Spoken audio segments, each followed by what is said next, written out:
Stars, planets in space. We hear about them a lot currently in Cornwall with the exciting aerospace sector that's thriving and developing upon us. But have you ever wondered, going even further away, to visit exoplanets that are located in a galaxy far, far away? I'm sure everyone in this room has seen Interstellar. I'm sure everyone remembers those massive waves coming up. Imagine if we could bring these unvisited environments upon us and make them come true a little bit more. How would we all feel about that? And how would it make it feel? So today, over the next 20 minutes, I'll show you how we made it possible to bring these lands to life through high-res 360 VR technology and content, and successfully inspire, challenge, and transport our viewers. There we go. So, who are we? So, we are Engine House. We're an animation studio based in Redruth in Crouchy. We've been going on since 2012, basically doing 2D and 3D animations, VFX, CGI, and more or less a lot of marketing content. And we've also won awards for that. And we are a team of 4 people. That's the good bunch.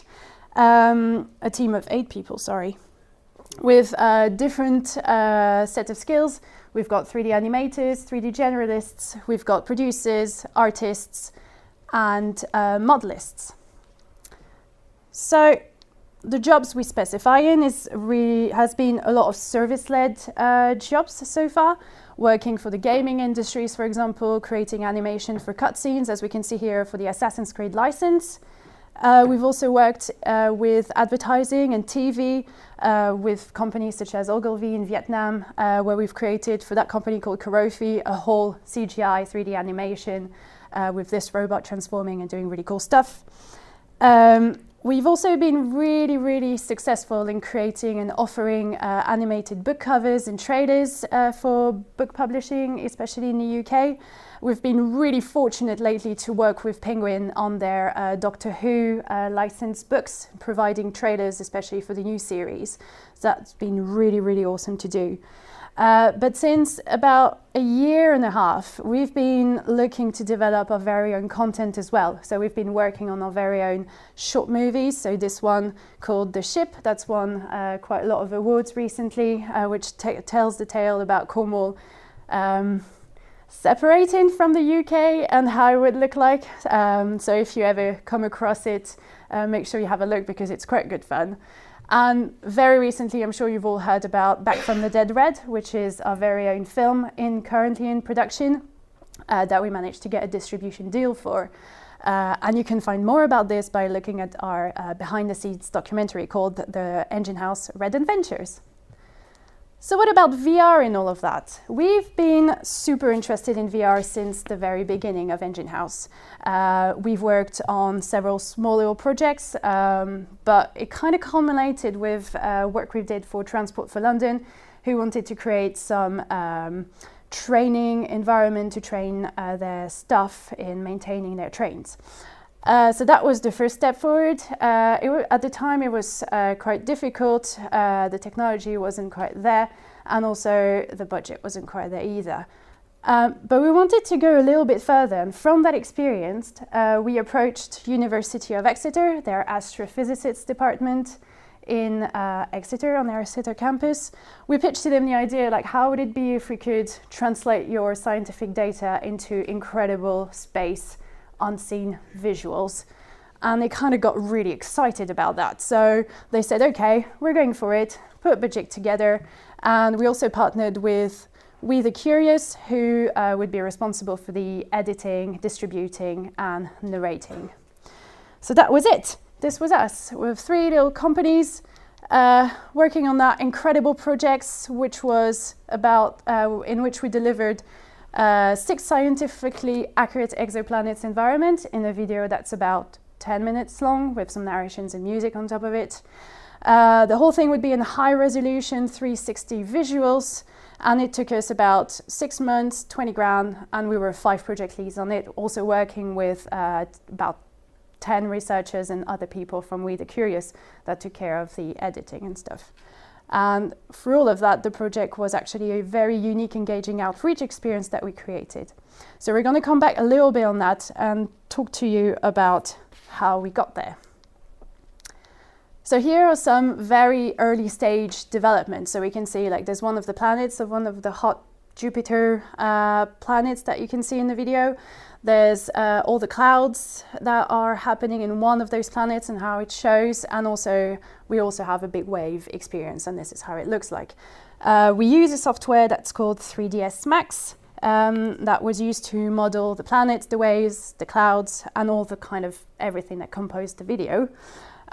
We've been also having regular exchanges and Skype conversation with the researchers to make sure that we were representing the reality in a way, and also to make sure that we had the correct information. And we also chose to go with a photorealistic style to make it as real as possible. But obviously this wasn't void of any challenges. Like, we really had sometimes a really hard time going through all that process. So I just wanted to focus on 3 main challenges that we faced. So the first one was that it was our very first venture using 360 in very high resolution. So at some point in the development, we got limited by our own technology in-house, and we were quite stuck. Like, there was a way where we could not progress further and deliver those visuals that we had said we would deliver. So we had a bit of chat around with other people. We got in touch with other companies, and we finally came across a very useful software called Octane 360. That was exactly what we needed to put on our technology to be able to do all those 360 high-res visuals. The second thing was translating scientific data into visuals. Because obviously scientific data is not something that you can easily describe. It's not visual itself, apart from in the researcher's head, really. So the challenge here was to give shapes and texture to unvisited environments, and we had to find common grounds with the researchers in order to come up with a solution, and also to get as much feedback as possible from them. So to that we were given a brief which gave some example of how it would look like, taken from the real world, and we kind of implemented that in our visuals. And the third challenge was to find balance between technical and creative aspects in 360. So what I mean by that is, like, in a 360 environment, a lot happens around you when you put the headset on or when you look at a 360 video on YouTube. There's movement and there's something happening around you all the time. So from a creative perspective, it was a bit of a challenge to kind of find what's that focal point, what's that focus and interest point that will keep the audience engaged and keep the audience understand the narration, understand the story behind it, with so much stuff going on around. So for example, on one of the scenes where it represents all the big waves, having that constant movement of the big waves coming in is happening all around us, but at the same time we're kind of focused on, like, well, there's massive waves coming in our face. So that was one of the challenges that we kind of work around. So after 6 months and all that faffing around, what came out of it and what does the final product look like? The final product is a static experience of 6 exoplanet environments, and it looks like this.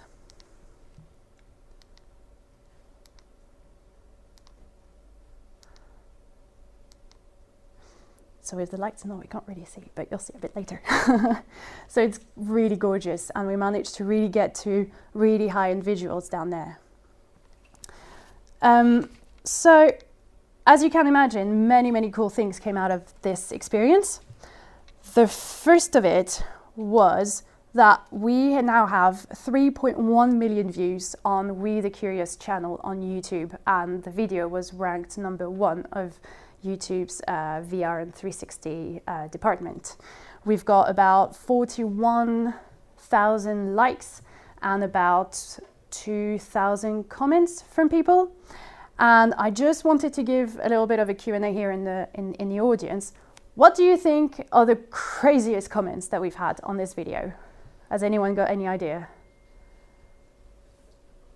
Where's the cat? Where's the cat? Wasn't there at this time, unfortunately. Right, we can have a look together. So the first comment was like, this is the coolest video I have ever watched in my entire life so far. So that's pretty awesome. Next comment, I watched this in VR and oh my goodness, it was scary, cool, amazing, and it was just so good. That's awesome as well.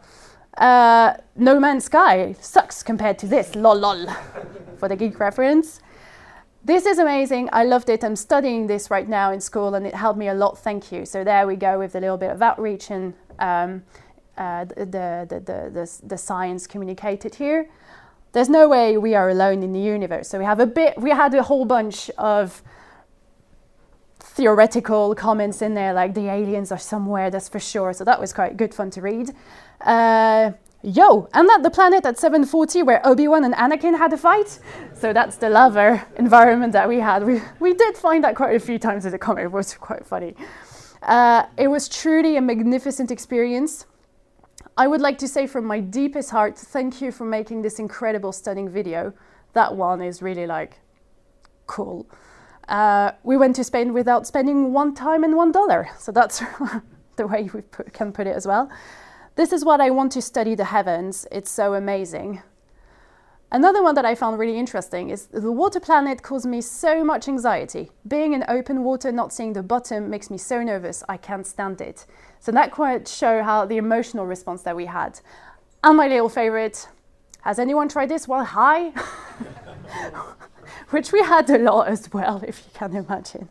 So you can see here, there's a lot of really cool responses, whether people loved it, people have never seen anything like this before in their entire lives, or whether it's people who actually didn't like it, but for either emotional reasons or because, you know, it's not real and therefore it's fake and it's not worth a like. But you can really see that there's a really strong emotional response to this. So obviously great science for communicated there. There was a lot of outreach activities coming out from this video. We had University of Exeter taking some of the headsets to school for young kids to experience and also to inspire new generations of astrophysicists.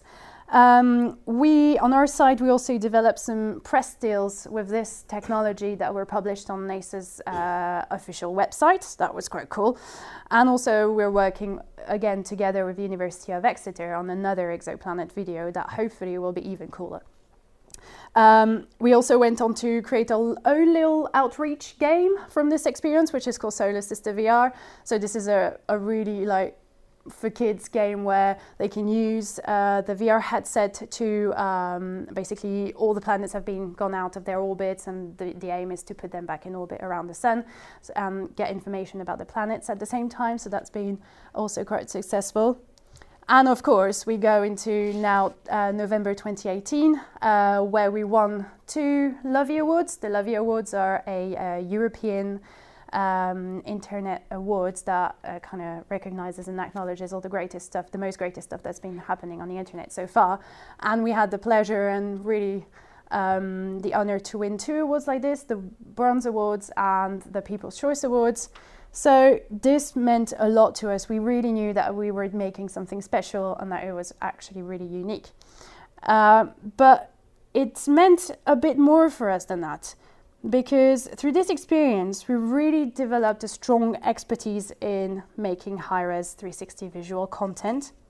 It also pushed us to thrive more for groundbreaking outreach content for AR and VR. Like, imagine what we could do with Magic Leap with that kind of technology, and having that planet, that beautiful planet, sit right next to you, or transporting you like physically onto that new volcano planet or whatever.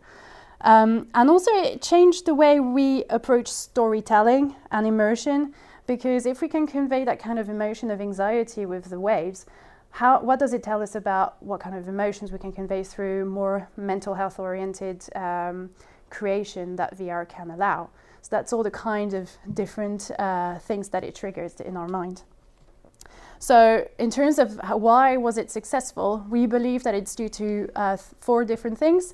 The first one is first our own passion for storytelling and visuals, and our partner's passion for space. That combination was absolutely crucial to make this video a success. The second thing was to get ongoing feedback for optimal accuracy. As I was saying, translating scientific data into visuals is something really, really tricky if you don't have anything to reference for, or if you can't describe exactly what it means, like, oh, it needs to feel magic, it needs to feel this way, but how does it translate concretely into visuals? So that was another good thing that went well with this project, with the feedback that we had. At industry collaboration for technological push, we would have never gone through Octane 360 and be able to do that without that project to make it real with University of Exeter and We the Curious, and also through all the cool stuff that the tech industry is doing in Cornwall as well. And also we kind of realized that VR enhances the emotional connection and fascination for space. So all of these ingredients actually made the success of that video. So if there are 3 things I'd like you to take away from this presentation today, it's actually this. The first thing is that keep innovating in the making. By aiming a little bit further than what you can actually do today, you can really create the space to make something unique if you push a little further with the technology. The second thing is that immersive experiences address the viewer's emotion.